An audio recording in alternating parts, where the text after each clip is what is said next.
The disease what we term it as an osteoporosis. That is another pandemic in today's time. Female में दो reason main है.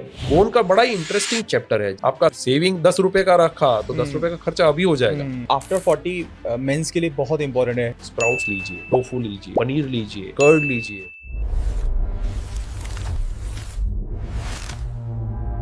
Sufficiency fracture का जो बोला, so word itself says it's insufficiency. तो that ये is sufficient नहीं है आपका बोन. तो माने ये trivial trauma.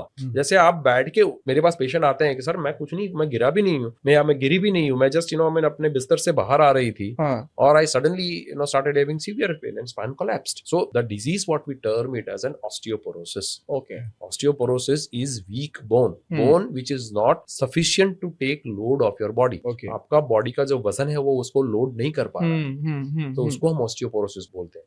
That is another pandemic in today's time. आप देखिए कि overall world is moving towards geriatric population, old population. Old population जैसे बढ़ रही है वैसे वैसे ये बोन और डिजनरेशन के प्रॉब्लम भी उतने बड़े बड़े हो रहे हैं. और ऑस्टियोपोरोसिस का single most reason apart from genetics in men is कि आप जब यंग थे आपने बॉडी को लोड नहीं किया, आपने अच्छी ढंग की एक्सरसाइज नहीं की, अच्छा खाना या अच्छी हेल्दी लाइफस्टाइल नहीं रखी. फीमेल में दो रीजन मेन है. एक ऑफ कोर्स सेनाइल ऑस्टियोपोरोसिस जो मैंने जो रीजन अभी बताया कि हमने बोन पे फोकस ही नहीं किया. दूसरा menopause. So hormone जाएगा. Estrogen has a huge protective role on female body. और जैसे ही वो खत्म होता है, that body becomes very vulnerable for multiple diseases.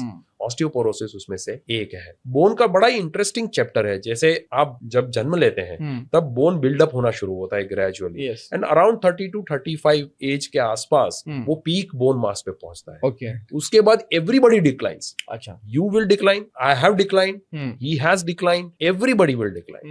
So important क्या है कि आप वो पीक को कितना ऊपर ले जा रहे हो, कितना खींच सकते हो, कितना और आगे कितना ऊपर ले जा रहे हो. आपने सिर्फ मोलहिल रखा तो आपका बोन इमीडिएटली खत्म हो जाएगा. आपका सेविंग 10 रुपए का रखा तो 10 रुपए का खर्चा अभी हो जाएगा.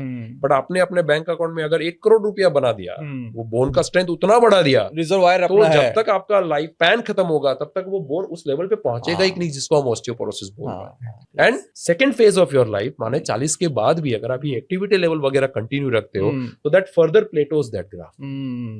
अंडरस्टूड. मेरे ख्याल से आफ्टर 40 मेंस के लिए बहुत इंपॉर्टेंट है. मेन या फीमेल, मैं मानता हूँ मेन से ज्यादा फीमेल के लिए बहुत इंपॉर्टेंट है. एंड सबसे ज्यादा एक हैबिट पे मैं अगेन फोकस करना चाहूंगा, specifically in a state like Gujarat where protein is in a very very poor quality we are consuming because we are vegetarian. हम लोग नॉन वेज नहीं लेते, सो कहीं ना कहीं क्वालिटी प्रोटीन पे थोड़ा कॉम्प्रोमाइज होता ही होता है. सो 40 के बाद मेन या विमेन दोनों को प्रोटीन पे फोकस करना बहुत जरूरी है. स्प्राउट्स लीजिए, टोफू लीजिए, पनीर लीजिए, कर्ड लीजिए, even vegetarian protein powders are available. या अब तो हैं बहुत सारे. वो मेरे हिसाब से लेना बहुत जरूरी है सबको.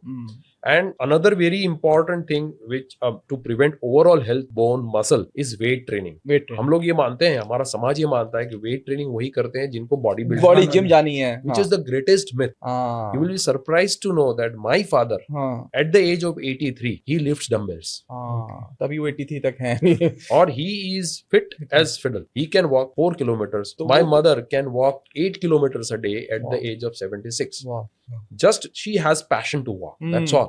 वो कुछ और नहीं करती. She has passion to walk. This itself is enough. So weight training is very important for men and women. Okay. Female में भी ये भी मिथ है कि मैं वेट ट्रेनिंग करूंगी तो मेरे बॉडी बन जाएगी तो मैं कैसी दिखूंगा. वैसा नहीं होता. You don't have to build a body. You have to train your muscles. Muscles को याद रहना चाहिए भैया. Resistance training is very important. Right.